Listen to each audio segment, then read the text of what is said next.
Assalamualaikum warahmatullahi wabarakatuh. Jumpa lagi di Kata Filsafat.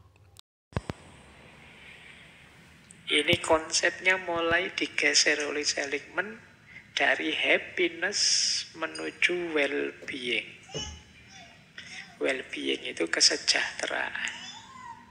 Kalau dalam bahasa Indonesianya, meskipun saya tidak tahu pas atau tidak kalau dimaknai kesejahteraan. Jadi, kalau happiness, kebahagiaan. Seligman ini tidak puas dengan konsep sebelumnya. Di mana titik ketidakpuasannya, dia menjelaskan begini. Dulu saya berpikir bahwa topik psikologi positif adalah kebahagiaan.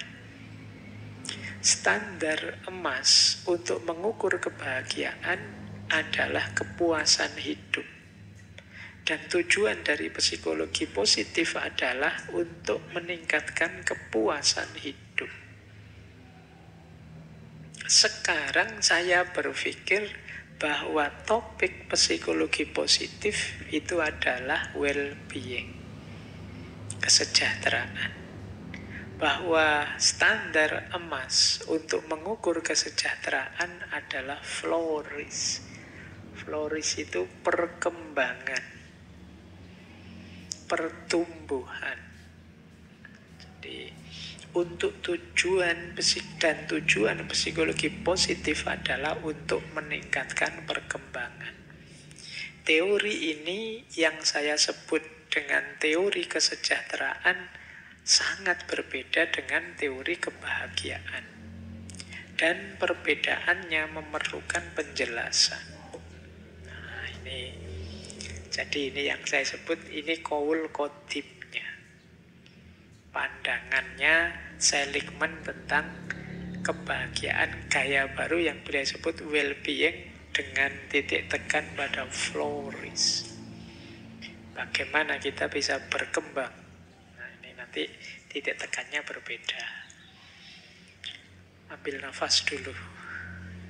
Ayo, saya khawatir saja ini isinya teori-teori banyak sekali. Kalau terlalu banyak itu biasanya ya komentarmu ala pak ya enak kalau diceritakan saja, menjalankannya itu kamu kan mesti begitu.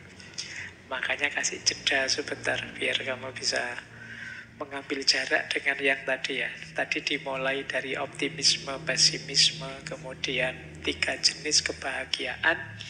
Dan yang terakhir malam hari ini kita masih akan belajar tentang urusan rebahan di kamar, masih ada kesejahteraan. Yuk kita mulai. Inilah rumusnya well-being.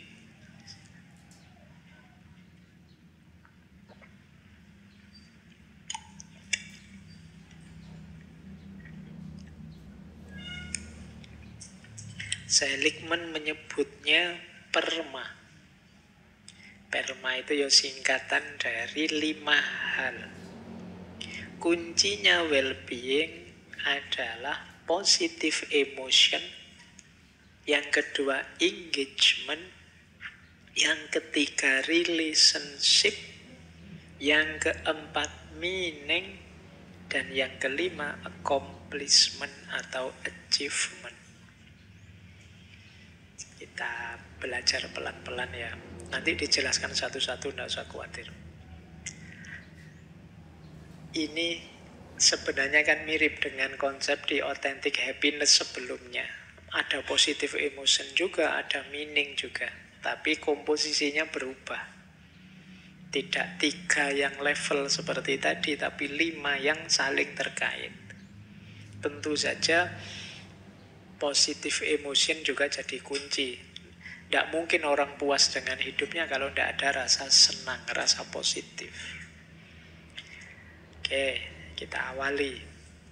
Yang pertama, positive emotion atau emosi positif.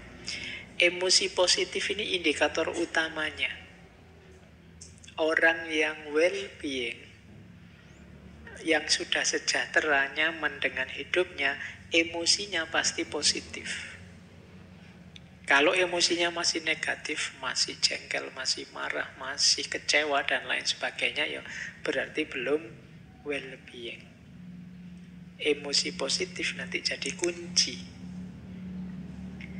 Orang yang emosinya positif itu kemungkinan dirinya sehat secara jasmani dan rohani lebih besar. Kalau orang isinya stres, terus depresi, terus negatif, terus isi pikirannya, ya gampang sakit lahir dan batin. Maka emosi positif jadi kunci. Carilah, ini tugas untuk teman-teman semua, cari momen-momen yang mendatangkan emosi positif. Jangan dekat-dekat dengan situasi toksik yang menghasilkan emosi negatif. Karena ini salah satu kuncinya untuk kita bisa bahagia dan sejahtera. Kalau di buku diberi contoh misalnya, untuk membangun emosi positif bisa kita lakukan misalnya menghabiskan waktu bersama orang yang kita sayangi. Pak, saya belum ada Pak yang disayangi Pak. Ya emangnya cuma pacar yang disayangi. Kan ada orang tua, ada teman, ada sahabat. Ya kalau nembak ditolak ya kan masih bisa sahabatan aja. Nah, jadi ya paling tidak kan masih bisa berbagi emosi positif. Nah, jadi ya cari, habiskan waktu sebanyak mungkin dengan orang yang kita sayangi, biasanya bisa membantu kita memunculkan emosi positif. Misalnya kayak teman-teman, tadi saya cerita tentang kelelahan batin. Mungkin kalau kamu sedang lelah sekali di Jogja ini, terus kamu pulang ke kampung ketemu orang tua, sanak kerabat yang kalian cintai, itu kan kayak ngecas lagi situasi batinmu, kamu segar lagi, emosi positifnya muncul lagi. Nah, maka bersyukurlah yang masih punya banyak orang-orang yang disayangi. Oke, meskipun yo jangan Pak, kok kamu gonta-ganti pacar banyak sekali, biar banyak emosi positifnya aja, jangan gitu. Itu namanya sakarepe dhewe ya. Ya maksudnya orang tua, teman, sahabat, orang-orang baik. Makanya dulu kita pernah ngaji Tombok Ati, itu diantara obatnya hati adalah wong kang soleh kumpulono. Dekat dan berkumpullah dengan orang-orang soleh. Kenapa? Menghadirkan emosi yang positif. Kalau kalian dekat dengan orang-orang soleh, para ulama, para kiai, itu kan rasanya dekat mereka dingin, adem, emosinya positif. Kalau dekat kalian kan beda, jengkel, pengen itu bedanya. Maka habiskan waktu dengan orang yang kita sayangi. Atau yang kedua, lakukan hobi atau aktivitas kreatif yang kita sukai. Ya secukupnya, tapi ya jangan terus-terusan. Pak, saya hobinya main game, ya secukupnya. Untuk menghadirkan emosi positif saja.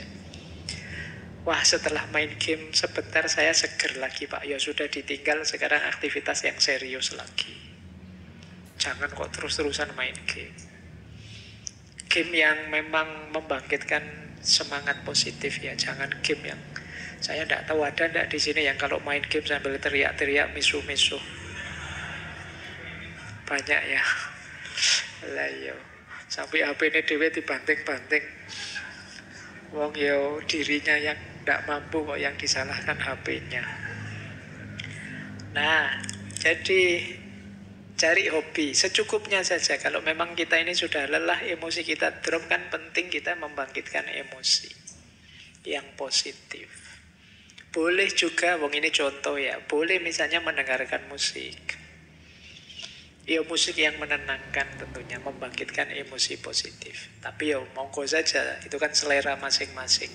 Mungkin ada Pak, saya tenangnya itu kalau mendengarkan musik-musik koplo itu Pak, saya tentram. Ya monggo saja. Mungkin ada yang sukanya klasik. Monggo saja. Boleh.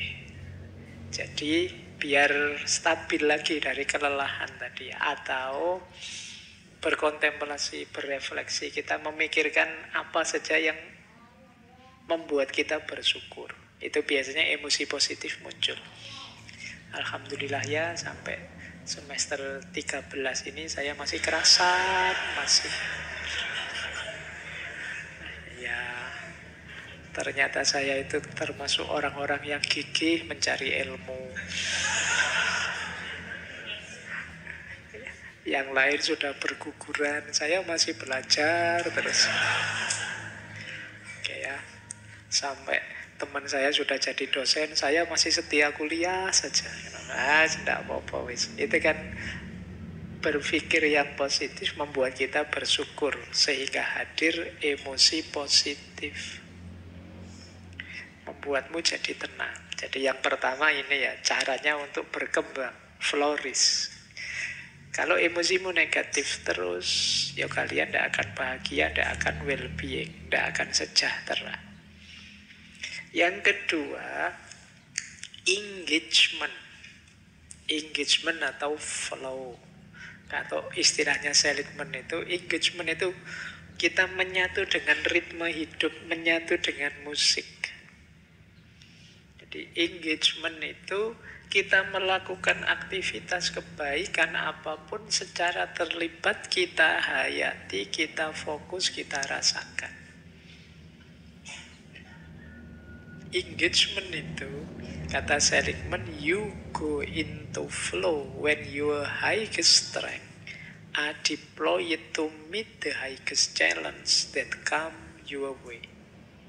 Kita berhadapan dengan tantangan paling hebat dan kita menggunakan kekuatan kita paling maksimal sehingga melahirkan hidup yang produktif, yang kreatif. Itulah engagement, flow.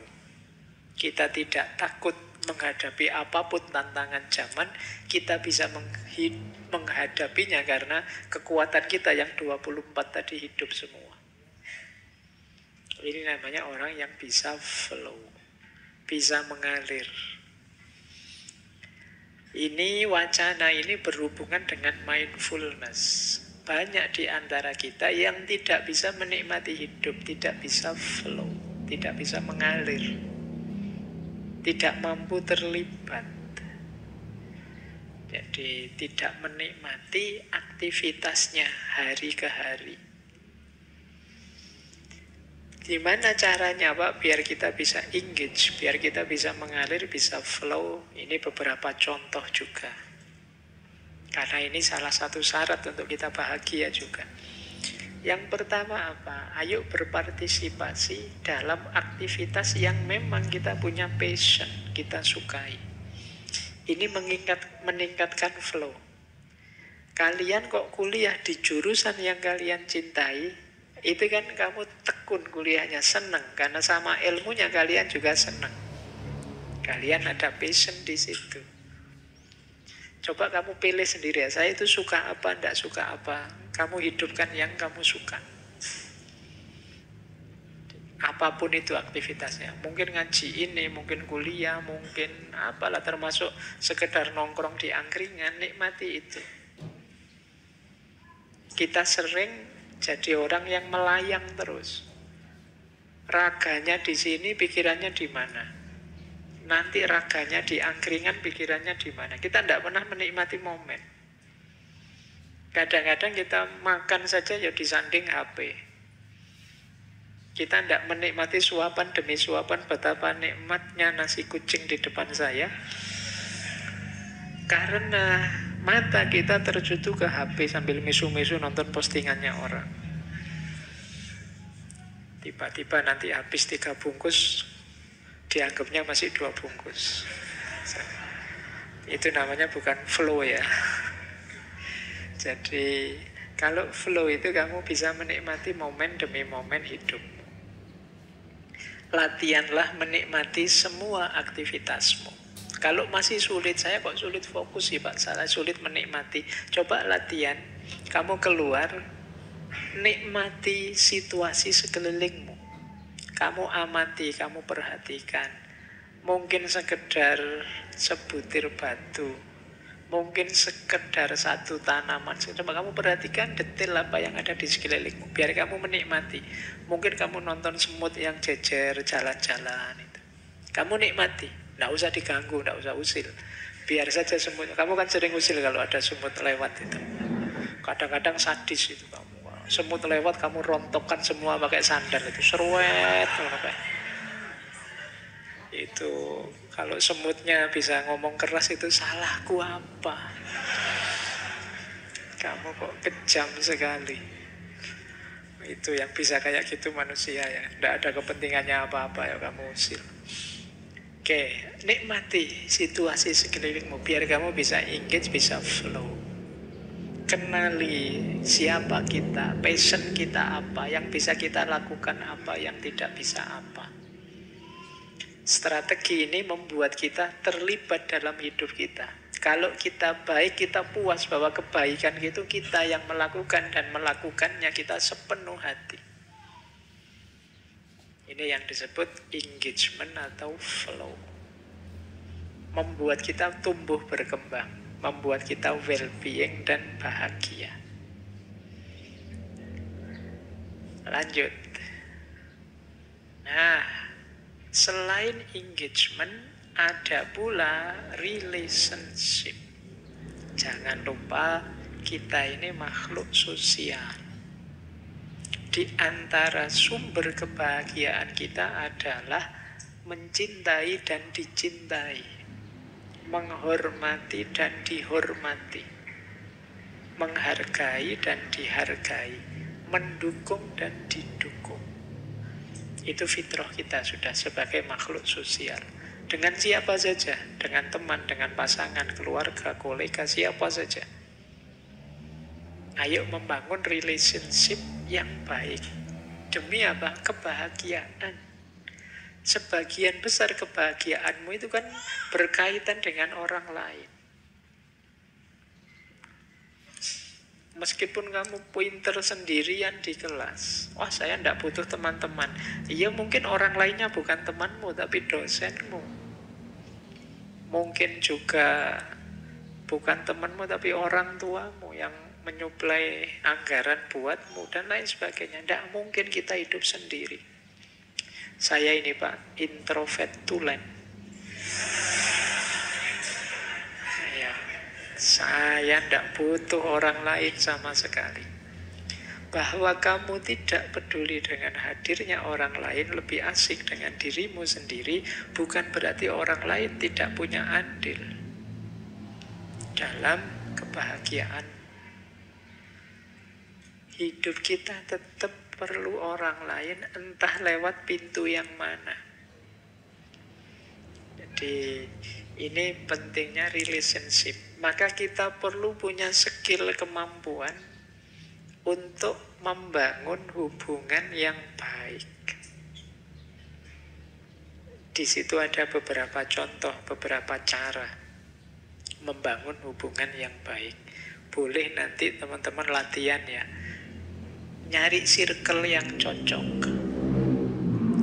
Mungkin sudah punya Pak circle kelas Pak, tapi orangnya tidak pada asik. Kamu nyari sendirilah yang asik ya gimana. Semuanya tidak asik Pak. Lah terus kalau di kelas mereka saya selalu ditinggal, berarti yang tidak asik kamu. Ya. Oh yang lain bisa nyambung, kamu sendiri yang tidak bisa nyambung. Jadi ya latihan cari circle yang cocok, yang baik, yang bisa saling mendukung, yang saling menghargai. Latihan memulai ngobrol, di situ ada petunjuk. Coba latihan memberi pertanyaan pada orang dekat yang tidak terlalu kita kenal. Latihan mengakrabkan diri. Ini sebenarnya karena yang nulis Martin Seligman, orang sana, orang Amerika, mungkin yang gaya hidupnya cenderung individualis. Jadi ngobrol dengan orang yang tidak dikenal itu barang langka. Bandingkan di kita di Indonesia, wow itu pokoknya jejer mesti ngobrol. Kalau di sini kan tidak mungkin tidak ngobrol, sudah mesti ngobrol. Dari sisi ini kita menang sebenarnya. Kalau sekedar peradaban nongkrong dan ngobrol itu kita juara sudah. Jadi kita punya keasikan sendiri, punya strategi sendiri untuk cepat dekat dengan orang. Nah, itu khas kita sudah. Relationship kita bagus. Ya kadang sering dipuji orang, kita itu ramah, kita itu familiar, murah senyum, dan lain sebagainya. Dari sisi ini lumayan kita. Murah senyum. Dia meskipun belakangan dikritik mulai mahal senyum. Mulai sering kenceng, sering tidak santai. Nah, itu. Oke, ayo latihan menjalin pertemanan dengan orang-orang sekitar kita. Bila perlu, menghubungi lagi teman lama yang sudah putus. Oh, ini juga mungkin kita sudah menang lah. Agama mengajarkan silaturahim dan lain sebagainya. Jangan lupa ini juga sumber kebahagiaan. Dibenci orang itu menyakitkan. Tidak dihormati orang itu menyakitkan. Tidak dicintai orang juga menyakitkan. Sulit kita bahagia kalau relasi kita jelek. Latihanlah membangun relasi yang baik. Lanjut. Nah, selanjutnya tadi kan perma. Ini M-nya, meaning, makna. Meaning itu berarti sesuatu yang lebih besar dari diri kita. Jangan egois hanya mikir diri kita sendiri. Kalau bisa kita bisa mempersembahkan diri kita pada sesama. Ini sering saya pakai istilah kesadaran profetik. Kesadaran profetik itu kesadaran kenabian. Seperti para nabi. Para nabi itu kan tidak berhenti di titik puncak kualitas dirinya. Tapi ketika sudah memuncak, ya selanjutnya bagaimana caranya mengajak umatnya mengalami puncak yang sama. Itu nabi. Dia tidak ingin masuk surga sendirian. Nunggu umatnya semuanya masuk surga. Itu kesadaran profetik. Kalau kata Muhammad Iqbal, ini tandingannya kesadaran mistik. Kadang-kadang dalam konsep mistik atau sufistik tertentu, orang itu fokusnya hanya memuncaknya dirinya. Kalau sudah memuncak dekat dengan Allah sedekat-dekatnya, itulah final, selesai sudah. Entah dengan istilah wahdatul wujud, kah itihad, kata musyahadah, tapi ini dipandang sebagai akhir perjalanan. Beda dengan kesadaran profetik, sudah memuncak tapi tetap ingin berbagi lagi. Tidak hanya ingin dirinya yang puncak, tapi dia ingin membagi pengalaman puncaknya. Nah, orang yang bisa berbagi itu dia akan lebih puas, lebih bahagia.